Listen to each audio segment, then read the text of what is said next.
Middle school students study about the Smithsonian and Holocaust museums, preparing for a history-filled trip to the nation's capital. Now both of those museums are closed. It would be disappointing because those are definitely the highlights of the trip. A lot of them that we do go see, especially Capitol. The Holocaust Museum is always a very, very emotional but a great place to visit for our young folks. Grandview Heights Middle School leaves for D.C. in 3 weeks. We're kind of in that mode of kind of seeing how the government works here in the next few days or week and kind of make some decisions from that. Prodigy Student Travel in Worthington does tours for 90 schools throughout the state. We've been able to replace those sites with other venues such as the museum, Mount Vernon. Owner Carrie Wimsat says they're looking at walking tours of historic Georgetown and the U.S. Naval Academy to fill the 6 to 7 hours students would have spent at federally funded sites at no extra cost to parents. Has this hurt your business, this government shutdown? It's early. It's early. If this was happening in late April, early May, I'd be having a little bit more hard time with it. In D.C., Congressman Steve Stiver's reduced staff is helping with students tour the Capitol. Regardless of the fact that right now we have a government shutdown, I will do my best to help them find meaningful places to go that they can still have a really positive experience here.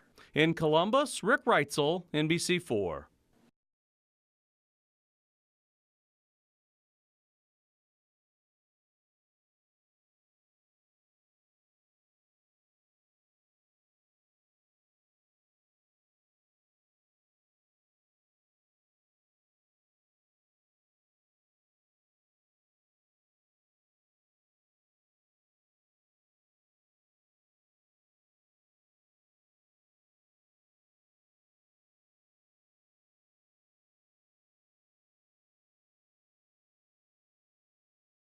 Are you Daniel Hall, Jr.?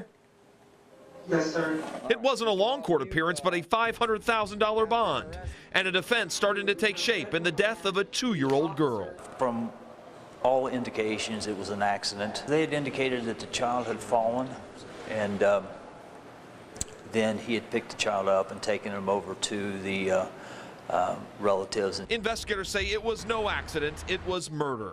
Investigators say bath time for 4 kids turned tragic in Hall's hands. The Licking County prosecutor did not want to go on camera today, saying there's an awful lot of work that still has to be done in this case. First and foremost, they're waiting on the autopsy results to come back on that 2-year-old. But we're learning more about that murder charge based on what's inside this criminal complaint and arrest warrant. And a lot of it has to do with what the investigators say the suspect allegedly told them.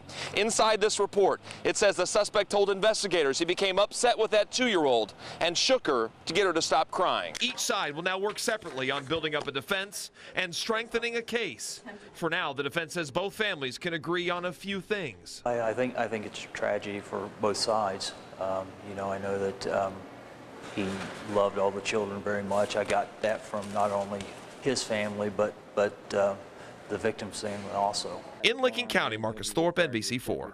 Services upon his release. Obviously, I have an opportunity.